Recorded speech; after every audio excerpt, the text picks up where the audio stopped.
So I'm bringing him to tell you that I wasn't speaking at a church. I felt the Lord send me back to that town, Hana.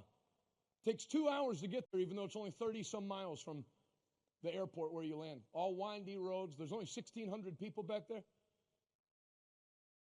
And start preaching. Rent the hall. There was no church. I went down back there one time. I thought, how can there be a town in America that has no church? There's one church building. The Catholic Church, I don't even think was meeting every Saturday because they couldn't get a full-time priest back there. And then they had one Protestant church that met one Sunday every 6 weeks, which was the minimum to keep it church status. No full-time pastor. Nothing. How much crystal meth was back then? I don't know how much there is now. A lot. Like, not exaggerating. Not like preacher exaggerating. Just tons of drugs and the youth nowhere to go. And I said at 25, 26 years old, that's where I met Adonis. I'm not letting this happen. I don't have any money or people backing me, but I'll just do something. Started teaching on the beach, rented the one place you could rent.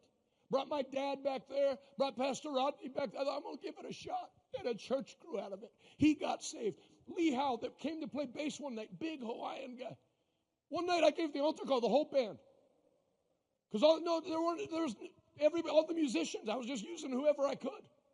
They get saved. And then God called Pastor Brad from West Virginia to come and give his life there. And we got a church hooked up. And then I supported it from here until enough money was coming in from the people where it's self-sustained.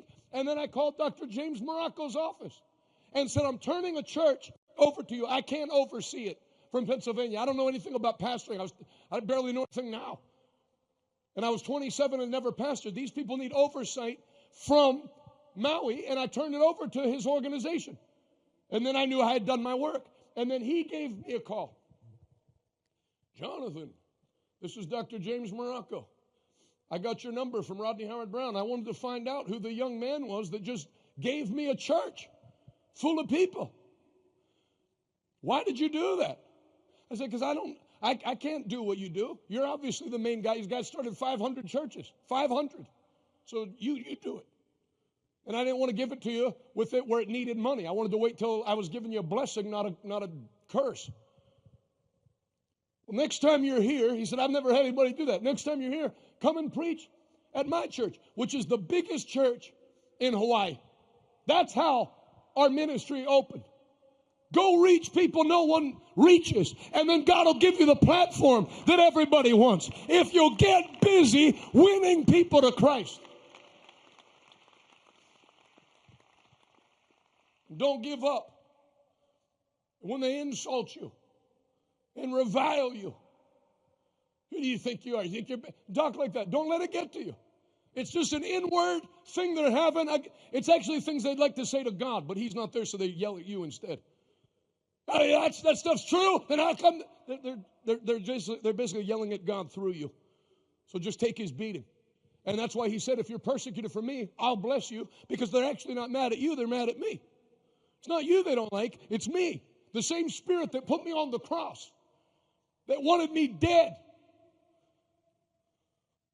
You think if Jesus came back to the earth right now in the same form that he was when he came as Messiah, you think everybody'd celebrate him? The same way they wanted to kill him then, they would make plans to kill him now. The powers of this world would say, put that guy to death. Because the world spirit can't operate when the Spirit of Christ is in full operation. That's why this year, this church is going to get overfilled with the power and demonstration of the Holy Ghost and fire and run the devil ragged all 2023.